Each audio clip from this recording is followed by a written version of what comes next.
कैसे मिजाज हैं? घर में सब खैरियत है? घर में सब खैरियत नहीं, वो तो घर वाले तो मुझसे बात भी नहीं करते। बात भी नहीं करते? क्या वजह है? वजह ये है, वो कह रहे थे आपको पढ़ाया लिखाया हमने, जैसे आप कैद आज़म बन जाएं या लामा इकबाल बन जाओ। घर वालों को अब कौन समझाए? लामा इकबाल ने तो अपने ख्वाब में पाकिस्तान बना दिया था, और मेरे ख्वाब में तो कभी कुत्ते लगे होते हैं पीछे, कभी मैं बिल्डिंगों से नीचे गिर रहा हूँ। बचपन में मैंने सोचा था जो होगा देख लूंगा, लेकिन अब जो हो रहा है देख ही नहीं पा रहा। क्यों, ऐसा क्या हो रहा है जो आप देख नहीं पा रहे?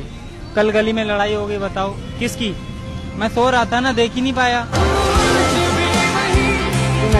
सबसे पहले क्या करना है, अपनी ये राइट वाली आईब्रो जो है इसको ऊपर करके अपनी ये वाली फिंगर से जो है ना इसको इस तरह 30 सेकंड तक करना।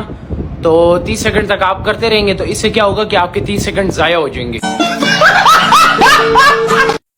ये मेरा दोस्त है, ये बेचारा गूंगा है, ये बोल नहीं सकता है, तो आप लोग से गुजारिश है कि इसको लाइक करो, फॉलो करो, कमेंट का भी बोलो।